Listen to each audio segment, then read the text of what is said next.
Hello and welcome back to my channel and welcome to day 7 of Off the Board with Pineapple Papers.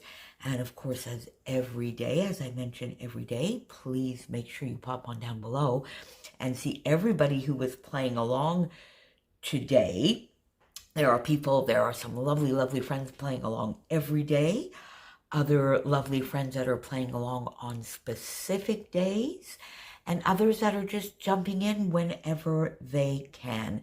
And all of those links will be down below. A couple of our friends are playing over on Instagram as well, so don't miss those links. So today I have this fun pin. It's a piano, basically just the piano keys. And I pinned it on my boards to my background board because my idea is to make a background, a sort of black and white strippy background. I wasn't quite sure when I pinned it, but I know I want to create some sort of background with that. But today I am using it a little bit more literally to do this double page spread in my Me, Myself, and I 2021 memory. So I'm really trying to get a few of those done this month, because I'm not going to say I'm behind, because to me in scrapbooking there is no such thing as being behind, ahead, or wherever we are. There is such a thing with some of my YouTube videos, but not with what I scrapbook per se. I just enjoy scrapbooking what I want, when I want. I store everything chronologically or in the appropriate themed album, but I don't give myself a schedule. Although this project I really do want to try and finish during the year, but that's about as much of a schedule as I will give myself. Anyway, this is one of the specific prompts that I did not modify from the original that Heba did in January, and it's favorite music. So I've used this to record my love of classical music, in particular piano, and in particular my favorite pianist, Alfred Brendel. So I'm using my How to Kill a Kit with Style for July. And as you know, I added a few elements left over from some of my page kits from Let's Build a Page, and then a little bit from my How to Kill a Kit with Style from June, and made a little bit of a hodgepodge, although the How to Kill a Kit with Style is based significantly and mainly around the Happy Blooms. But if you recall, I had this paper added, and I have on my desk, of course, throughout the whole month of July, some of my lovely, lovely Dottie About Flairalicious, because it is the party over in that Facebook group, and I am trying to get a minimum of 1 flair on each and every project. Sometimes, though, I'm being able to get 3. So every day, and I'll point them out, I really am trying to get at least 1 flair on my project. There's all sorts of stuff going on over there, so I'll pop the Facebook link down below as well, so that you can pop on over there and play. There's challenges, prizes, and you don't have to be using flair everywhere, and it's not all about flair. It's all about creating and celebrating our hobby and the 1st year anniversary of Dottie About Flair. So my typical 6x8 double spread, the Nicole Jones 911 Designs grid paper on the right-hand side as my journaling page, the scrapbook page on the left-hand side.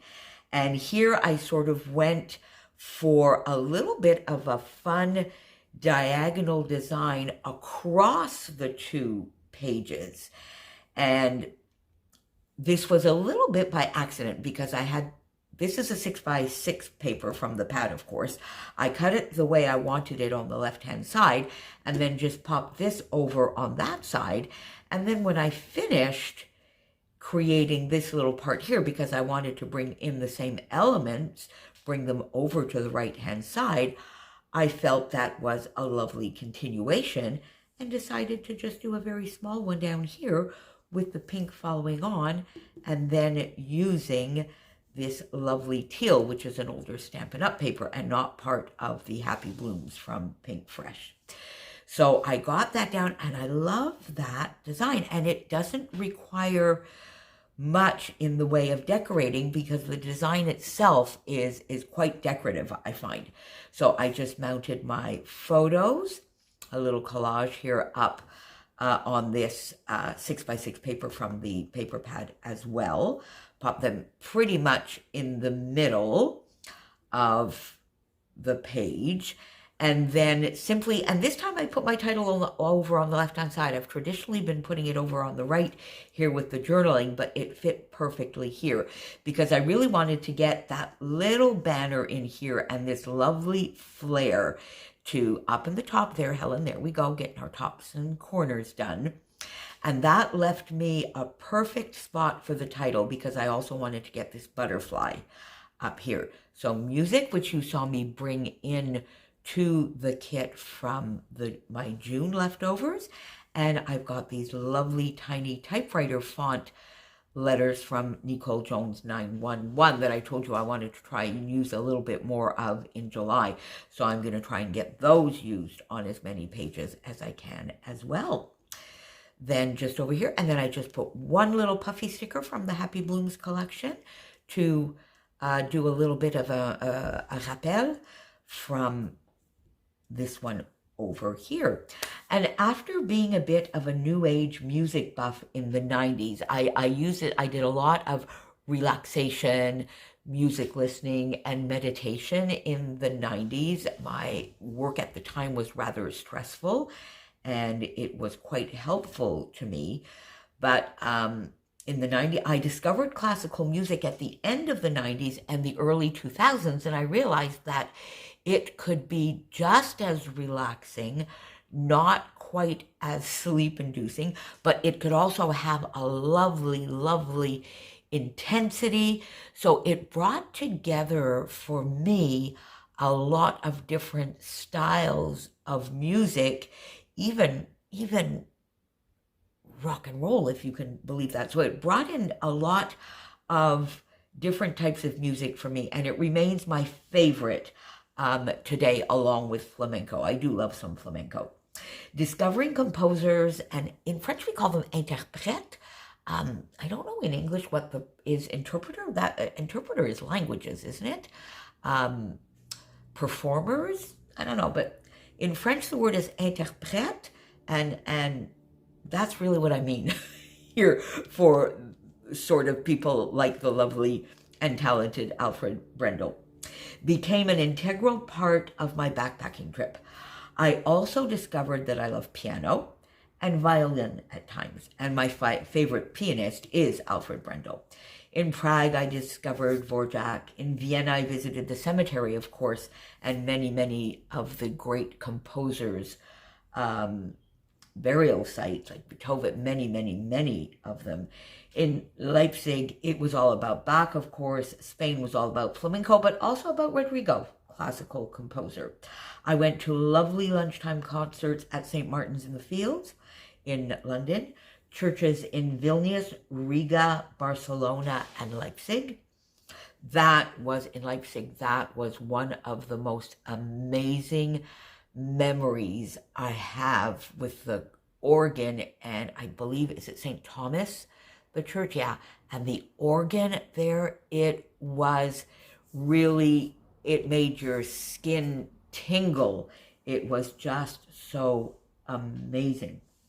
I brought back more CDs than souvenirs, but they each bring back lovely memories of the visit.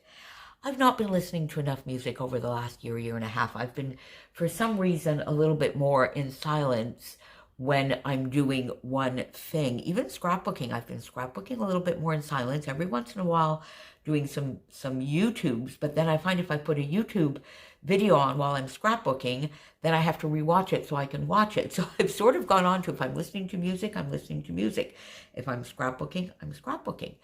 If I'm watching YouTube, I'm watching YouTube. I think for music, I need to get back to having music just accompany me a little bit more day to day. So there you go. There is my off the board for day 7, I believe. Is it day 7? And I will be back here again tomorrow with day 8 and a little bit of a Travel Thursday for sure. See you soon, my friends. Thanks for being here. Bye for now.